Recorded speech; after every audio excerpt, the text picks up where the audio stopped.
দুই প্রকার ব্যক্তিকে কোরবানির গোশত দিলে সোয়াবের পরিবর্তে আর গুনাহ হবে।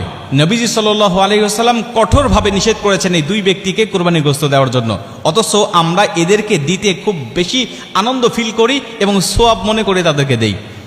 নবীজি সাল্লাল্লাহু আলাইহি ওয়াসাল্লাম নিষেধ করেছেন, বুখারী, মুসলিম এবং সিয়াসিত্তার অধিকাংশ কিতাবের মধ্যে এই হাদিসগুলো বর্ণনা করা হয়েছে, কিন্তু অধিকাংশ মানুষ আমরা জানি না এবং অনেকে জেনেও না জানার ভান করে বসে থাকি আমরা। হযরত আলী রাদিয়াল্লাহু তাআলা আনহু বলছেন, নবীজি সাল্লাল্লাহু আলাইহি ওয়াসাল্লাম বলছেন, তোমরা প্রথম নম্বরে কোনো কসাইকে মজুরি হিসাবে গোশত দিবে না।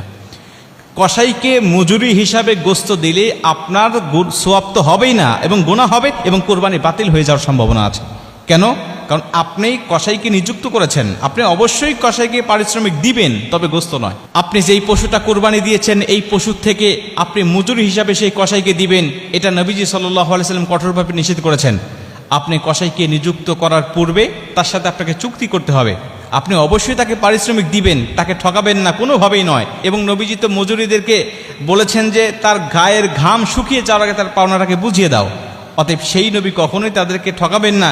নবীজি সাল্লাল্লাহু আলাইহি ওয়াসাল্লাম বলছেন, অবশ্যই তাদেরকে মজুরি দিতে হবে, পারিশ্রমিক দিতে হবে, কিন্তু এই কোরবানির পশু থেকে নয়, দিতে হবে তোমার ইনকামের মধ্য থেকে, তোমার সম্পদের মধ্য থেকে।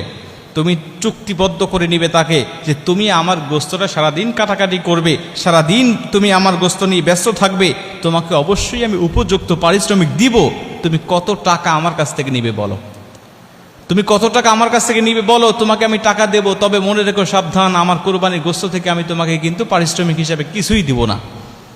এরপরে আপনি তাকে উপযুক্ত পারিশ্রমিকটা বুঝিয়ে দেওয়ার পরে আপনি অন্য 10 জনকে যে পরিমাণ গোশত দেন বা যে নিয়তে আপনি গোশত দেন, আপনি তাকে ঠিক সেইভাবেই আপনি তাকে কিছু দিয়ে দেন পারিশ্রমিক দেওয়ার পরে। কিন্তু আপনি গোশতকে পারিশ্রমিক হিসাবে দিয়ে দিলেন বা ওই আপনি মূল্য কম দিলেন যে আমি তো তাকে কিছু গোশত দিবই, অতএব মূল্য কম দিচ্ছি, তাহলে আপনার সওয়াব হবে না। এটা হলো 1 নম্বর।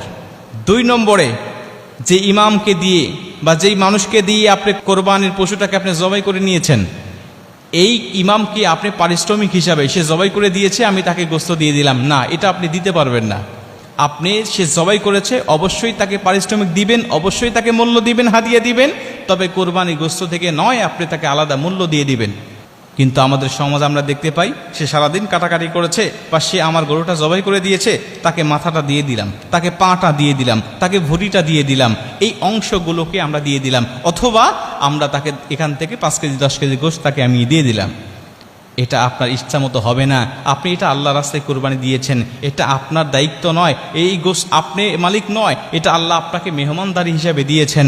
আপনি কেন এটা নিজে পারিশ্রমিক হিসাবে সেখান থেকে অন্য মানুষকে আপনি দিবেন? অবশ্যই আপনাকে মূল্য তাদেরকে দিতে হবে। যদি পারিশ্রমিক হিসাবে 2 জনকে আপনি গোশত দেন, তাহলে আপনার কোরবানি এই গোশত, এখানে সোয়াবের কোনো আশা আপনি করতে পারেন না। এখান থেকে আপনার গুনাহ হওয়ার সম্ভাবনা, গুনাহ হবে এবং কোরবানি বাতিল হয়ে যাওয়ার সম্ভাবনা।